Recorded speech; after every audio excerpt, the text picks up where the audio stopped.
Dear students, I am Dr. Savita Singh from GNPG College of Science, Raipur. Today I am going to be talking about Jayant Mahapatra's poem, A Missing Person. It is one of his most popular and most anthologized poems. We shall be talking about Jayant Mahapatra, about the poem, text of a missing person, a stanza-wise analysis, and then we shall be discussing the themes and the techniques of the poem. Jayant Mahapatra is a very popular poet. He's won the Sahitya Academy Award and the Padma Shri, along with many other awards. Very popular, very realistic poet. A Missing Person was published in 1976 in his collection A Reign of Rights. It's a very quiet poem. When I say quiet poem, I mean it is not a poem that can be full of elocution or oratory. No. It is a very quiet poem to be read quietly. It's very disturbing, reflective and dark. It is very critical of Indian society, complex and multi-layered, and very thought-provoking. Now we come to the text of the poem. In the darkened room, a woman cannot find her reflection in the mirror, waiting as usual at the edge of sleep. In her hand she holds the oil lamp, whose drunken yellow flames know where her lonely body hides. As you can see, it's a very small poem, but it is full of meaning, multi-layered, very complex, full of meaning. Now we shall go into a stanza-wise analysis. Stanza 1. In the darkened room, room becomes reflective of society. Room is society. The four walls of a room, the four walls that bind society. Darkened. The poet does not use the word, he doesn't say in the dark room. He used the word darkened. What does it mean? Is it darkened by men, darkened by society, darkened by history? Purposely darkened. A woman. So in the darkened room, you have a woman who's a victim of her anatomy and of the darkened room of society, patriarchal society, patriarchy. Cannot find her reflection in the mirror. This particular issue of trying to look for her reflection in the mirror and unable to find it. So reflection of the self. Mirror becomes a projection of history and society where there's no place for women, and at the same time there's a search. So this poem is about a missing person, and the image is of a darkened room where there's a woman. She holds a lamp in her hand and she tries to look at herself in the mirror, but when she looks over there, she cannot find her reflection. So by using this very potent image, the poet is trying to say that here is one who is seeking for herself but cannot find herself. In this particular line, these particular lines, when you think of the emotion, what is the emotion over here in the particular lines? There's one of fear, dark room, locked room. You can understand this. A dark room is a locked room. So the doors and windows are not open. You don't get that feel. You don't get that emotion of an open room with the windows and all open. No, it's a darkened room. So the doors are shut, the windows are shut. It's a dark. So this fear, this horror, the horror of trying to look at your image in the mirror and unable to see yourself. Have you become a ghost? So locked in the feeling of being locked, of the feeling of seeking oneself, of not being able to find, and the feeling that You know, we have this belief that a ghost cannot be seen in a mirror. So has she become a ghost of herself? If she's invisible in the mirror, is she also invisible to others? So these questions are raised through this particular image of a darkened room where the woman is there caught within a locked room.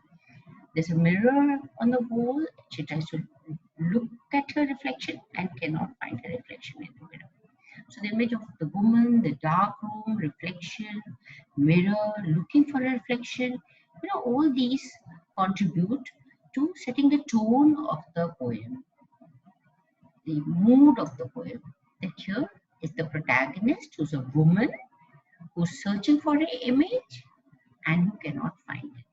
And so the room becomes representative of society and the woman of whatever is her lot in Indian society and her looking for her, searching for herself. Stanza 2, the poet says, waiting as usual at the edge of sleep. So it carries forward from the first stanza. She cannot find a reflection, and what is she doing? She's waiting as usual at the edge of sleep. It's a dark room, so you can understand it's night time. Darkened room, night time. It's time to sleep, time for rest and peace. But that is not in her destiny, She does not get rest and peace. And waiting as usual. The poet, by using the word waiting for what? Is she waiting for her husband? Is she waiting for sleep to come? Is she waiting for some change in her life?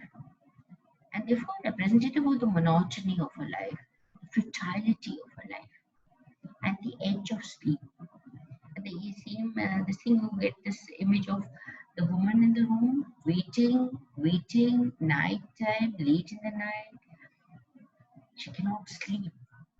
It's a very disturbing feeling, that you want to sleep, but you cannot sleep.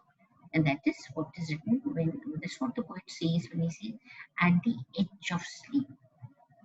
Neither sleeping nor awake, at the edge of sleep.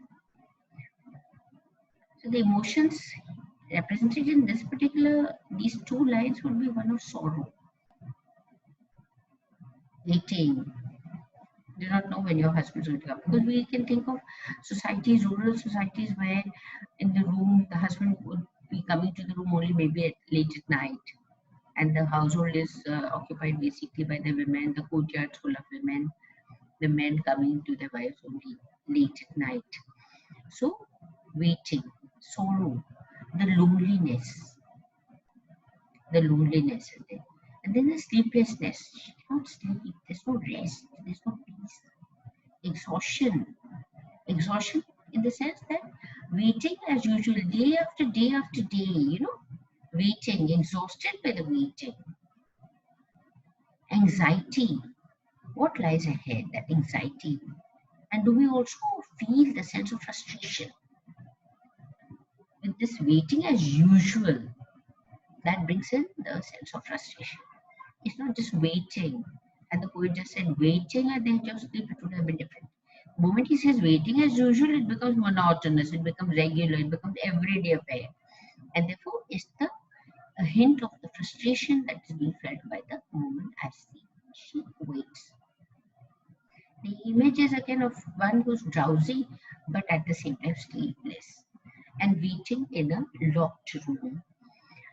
So this is the truth of the Indian woman, her reality. And basically this poem also again reflects of a rural landscape, more of a rural landscape. Urban landscapes are different, urban households will be different. Basically it is rural. So it is a backward area where the women do not have any expression, they are caught in that societal network, they are not given any freedom, and therefore they are locked in that room, darkened room. Then you come on to the last and final stanza, which is very, very important. The poet goes on to say, in her hand she holds the oil lamp. So here the image of the woman in the locked room, waiting as usual. What does she hold in her hand? She holds the oil lamp. The moment the poet uses the words in her hand, she holds. So he says that it is, he shifts the blame away from society, from the patriarchal society, and says that if as an individual she wants, she can escape her reality because it is in her hands that she holds. So it is her individual choice and responsibility to find her identity.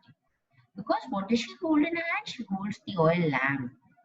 The lamp is a very powerful symbol used in poetry. Lamp means enlightenment, power. So this powerful symbol of enlightenment and power she's got in her hands. She holds it herself.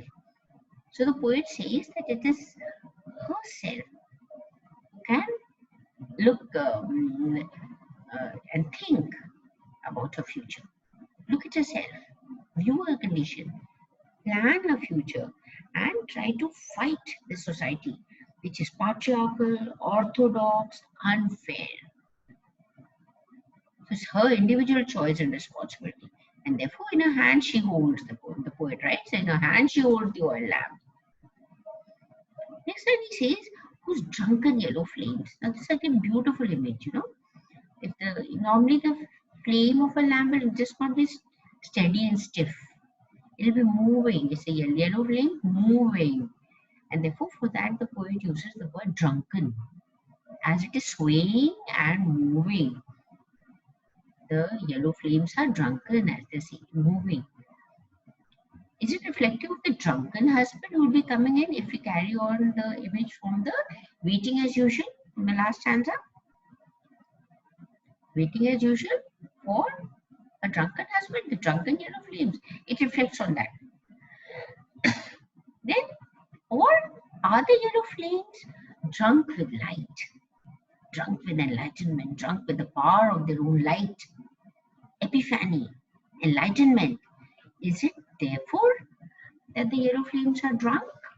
And therefore, in her hand, she holds the choice, the responsibility, the powerful symbol of the lamp, and the drunken yellow flames. The poet goes on to say that the whose drunken yellow flames know where her lonely body hides. So she holds in her hands the lamp of epiphany, of reflection, which knows where her lonely body hides. When he talks about the lonely body hiding, he's talking about the person caught in the anatomy of the female, a woman's body. See, the entire poem is talking about a woman, but the title of the poem is A Missing Person. So the search for the missing person should be a search out of the anatomy, out of the lonely body, out of the body that hides. And the poet has given the responsibility to the woman herself, because she holds in her hands the oil lamp, whose flames know, with the word know, that's insight, where her lonely body hides. She's a victim and a captive of her body.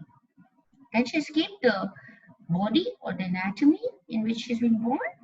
We've known of feminist critics who say, no, anatomy is destiny. Yes, anatomy is destiny. But then, within that anatomy, the missing person has to be found. Individuality has to be discovered.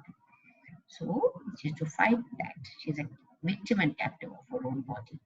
Solitude, because the moment the poet uses the word lonely, solitude, ignored by society. A woman just a provider, a service provider, who has to serve the husband, serve the family, and hiding away.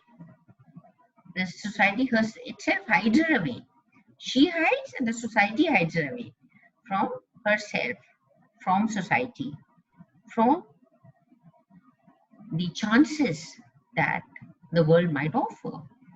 So when the poet says, know where her lonely body hides, he's talking about a feminist outlook. And the drunken yellow flames become a reflection also of spirituality. He's talking about, when he talks about the lonely body heights, is moving from the physical to the spiritual with this knowledge inside. The flames, the lamp, they all,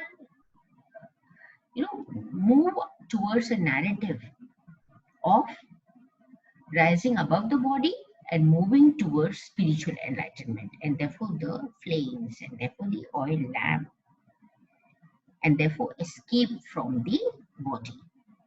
And the knowledge of the body hiding everything of society, everything, and still escaping and finding oneself as the person one is. And therefore, this poem is basically talking about these levels of a woman trying to become a person, the woman who is missing, the person who's missing, and who has to be sought out. And responsibility is with the person, with the woman. So the emotions over here in the last stanza are basically becomes a very positive. If we began with in the first stanza with fear and horror and confusion of not finding one's image, here it becomes positive. There's hope yet. There's light. There's a happy epiphany, because in her hand she holds the image of the lamp, the yellow flames, the drunken, the female body, loneliness in hiding. All this add to a different narrative of a search, some positivity. And this, it has been said that this particular image of a woman standing with a lamp, holding a lamp in her hands, has been inspired, like Jayant Mahapatra said, that this image has been inspired by the memory of his mother holding a diya in her hands. Now, this particular image is a very common image when you think of India. You'd have this evening aarti is there, the evening puja is there. So there's darkness everywhere. The temple room might also be dark, but then the woman will be there lighting the lamp. So lighting of the lamp and holding the lamp in her hand is moving towards enlightenment. And this has to be done by the self. And therefore the poet says in her hand she holds. It is her responsibility to fight and escape. Jayant Mahapatra has been called a feminist poet, because he is very sensitive towards the suffering of women, to the treatment that Indian society meets out to its women, the abuse, the oppression, the suppression that they are subject to. Now, the main themes of the poem. Now, this is a very complex poem, and we can see that it operates at all these four levels very powerfully. At the physical, right from the searching for the image, the body, lonely body, heights, all these images are very physical, because a human being, a person, lives at all these levels. He lives at the physical, at the emotional, the intellectual, and finally to the spiritual. So the poem operates at all these levels. At the emotional, you can understand the trauma of the woman, the suffering of the woman, the waiting for the husband as usual, waiting for sleep, the disturbance. So that's the emotional disturbance.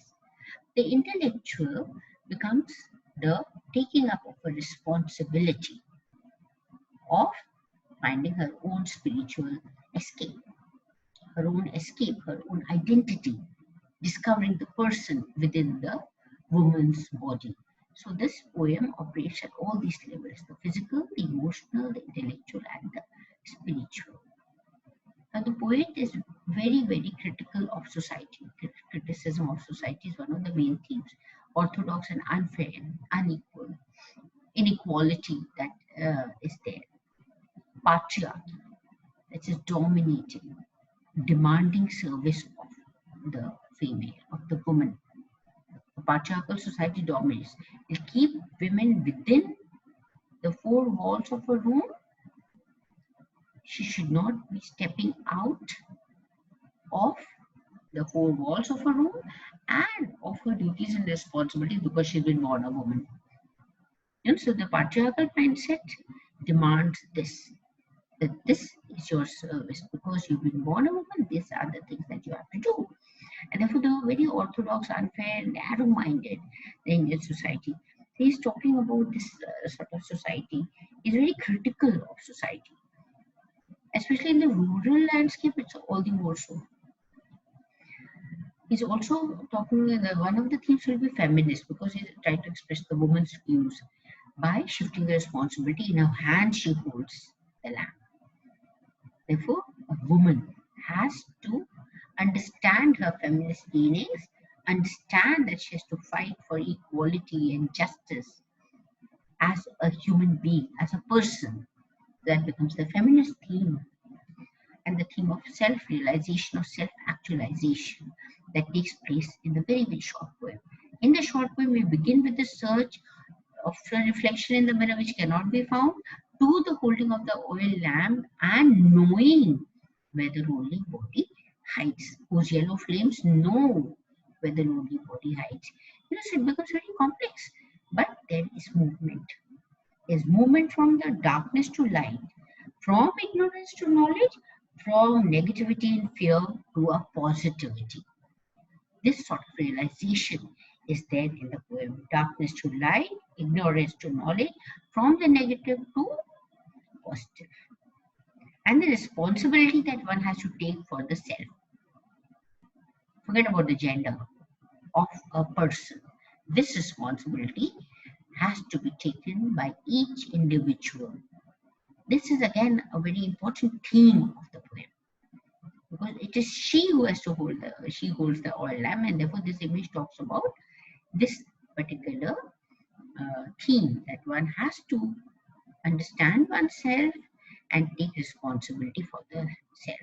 Make a choice, make a decision, take responsibility, and discover the person within, above and away from the body or the anatomy of gender. The technique, the dramatic. The technique, the first word that comes to our mind is dramatic. It's a very small poem, but there's lots of drama that is taking place. And therefore the poet has used the dramatic technique. The image of the woman, the lamp, the closed walls of the room, the mirror, and the horror of not finding one's reflection in the mirror, the image of one moving with the lamp towards a mirror and unable to find one's reflection. All this adds to the drama that is taking place, subtle yet powerful, within the small confines of the darkened room. Now, you don't say dark room, darkened by the patriarchal forces, history of society, patriarchy, age old, which is manifested in India even today. And therefore the image is very important. The imagery is basically visually and tactile, feeling, knowing the colors, darkness on one side and yellow, the bright lamp, the golden, and the drunken yellow flames. The movement of the flames moving, swaying in the darkness, and therefore the movement also from darkness to light. So these are the main images that have been used by the poet in bringing out this theme. The poem, it has been anthologized a lot because of this powerful image and the message that has been sent through the poem. I hope you have understood the poem. And of course, such complex poems are always open to a number of interpretations. You can interpret them as you will. And this particular poem has got many critical pieces written on it. And I, as a teacher, ask you students also to try to relate, to visualize, to step within the lines of the poem, within the character that is there searching for one's image, and try to understand, experience the poem so that you're able to actually feel what the poet is trying to tell you. So your experiencing of the poem, of empathizing with the character, shall add to the meaning of the text, shall add to the meaning of all the themes and the concerns of the poet. I hope you have followed and you have understood.